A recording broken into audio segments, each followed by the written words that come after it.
Has Matt Rhule re-earned trust, given how the end of the season and how the offseason has gone so far? I wanted to read this comment, Jimmie, to kick it off from Andrew on the JTech Construction Zone Twitter feed, who says, anyone that says Rhule has earned more trust is lying to you and themselves. This is Nebraska, and we've been burned for the last 20 years. I would say he's earned a little more patience from fans, but not trust. And so I think that's a great point. So I will phrase it then in a different way. Has Matt Rhule so far, and I want to start with the decision to move on from Satterfield at the beginning of November. From that moment on, and that's what, November 3rd, 4th, 5th, somewhere in there? Yeah, I can't remember the day.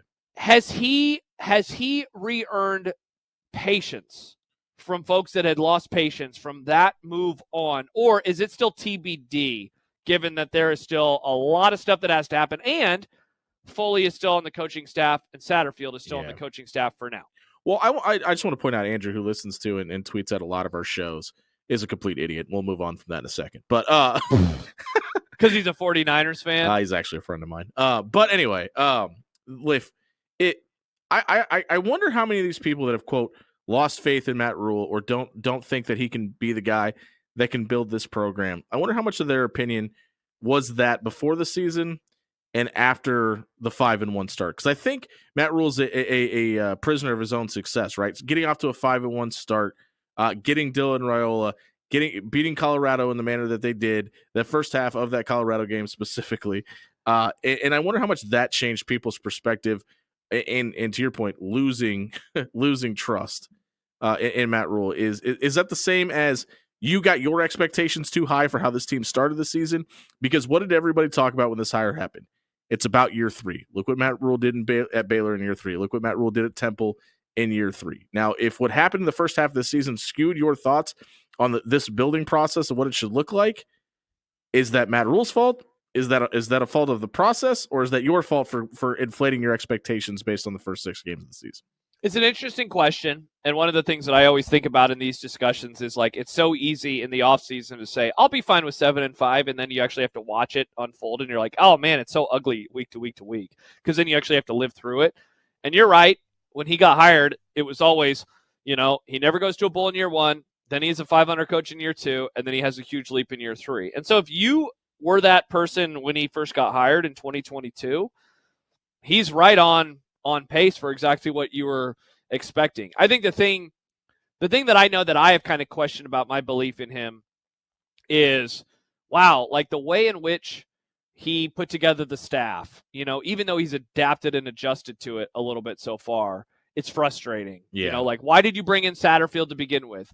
Like, for example, I would say that his on-field coaching really seems to struggle at times, whether it's clock management, whether it's in-game decisions, timeout usage, things like that. Yeah, that stuff. And so I think that the guy is a good program builder, but on the other hand, like, I do enter this pivotal offseason, and I say, man, there's a lot at stake. On the other hand, as Jimmie just pointed out, rule-making changes in season is what gives me patience. Like, that move to Holgorsen, I'll be honest, man, that really kind of did a lot for my goodwill towards the situation, because it was an acknowledgement that things were not working and that things absolutely had to change. And so I find myself, it's kind of like a delicate balance right now of, I didn't like the majority of this season. They were 5-1, and then they only won a single game after that. They lost to UCLA as a 9-point favorite or whatever it was. Like, that was a disgusting performance. On the other hand, like, I do think more than any coach since Osborne, he recognized his flaws early and tried to make a change. Will that change ultimately work? We're going to find out. And the other thing, like, about this, the hire of Holgorsen in the first place is, like, I think there's a lot of coaches that would look at making a decision like that and be worried about the outside perception. Well, if we start to have success, if I bring another head coach in, they're going to say it's because of him, and I'll still have all the blame and things like that. And the fact that Matt Rhule is willing to do that and put aside the outside perspective of what that might look like and make what he thought was the best hire for the program is another reason that I still have the faith as well.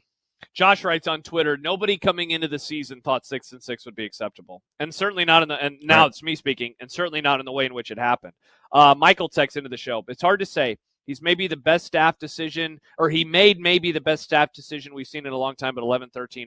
also doesn't move my needle a lot. And those two comments, the comment from Josh on Twitter and then the comment from Michael on the text, they do go together very, very well. On one hand, like, shout out to you for recognizing that you had to make a move with the OC role. On the other hand, he was your hire, and now you're still 2 games under 500. And, like, after the performance against Wisconsin, to lose in the way in which they did versus Iowa, another loss, Jimmie, that 13 to 10 again. That was super similar to like all the other losses so far. Here's the other thing, and some people aren't going to want to hear this, and I understand that. But there are so many misses on the coaching staff that I don't know if it's fair to completely judge Matt Rhule's hires yet. Like, you asked, why would you bring Satterfield in the first place? Well, they thought they were going to be able to get Jake Peets, right? And then the Rams at the 11th hour offered him all that money to stay out in L.A. And that was somebody that was rumored, whether you believe it or not. I mean, it seemed like it was a pretty done deal that he was going to come to Nebraska and coach the quarterbacks. Well, then Marcus Satterfield, who doesn't coach quarterbacks, had to not only be the offensive coordinator, but coach a position that he wasn't comfortable with. Yep. And then you thought you were going to get Dana Holgorsen at the beginning of this season. Remember, he was in Lincoln for the wrestling match. There was all the rumors that he was going to come here, and for whatever reason, that fell apart. So I like, fairly or unfairly, it feels like Matt Rhule has had all these pieces lined up previously, just things weren't able to work out the way they were. Now, with that being said, he's still the head coach and makes the decisions and coaches the team. But like, when we look back on Matt Rhule's tenure, I wonder how much that discussion is going to be had. Well, what would have happened if all these pieces could have fell together? Well, yeah, and that's why, I mean, you can't erase the last 2 years, but he does have a chance for a fresh start with the new offensive coordinator and giving that guy an entire offseason. Yeah. And Terrence says something, too. We can't pretend he didn't talk up how good the team would be this season. Brought in Sadin Sims. He did. He did talk up how good this year could be. He did bring in Satterfield. He did bring in Sims. Like, those are all on his ledger. Yep. Like, he was wrong about this things team. He took credit for. Yeah, like, we can all point at ourselves and say, man, I overshot the expectation. I thought that they'd be a whole lot better than they were. And, like, that's true. He also was way wrong. He was so wrong about how good this team was going to be this year. He said we were going to murder people if they went in one high safety looks. Yeah. That didn't happen once this season.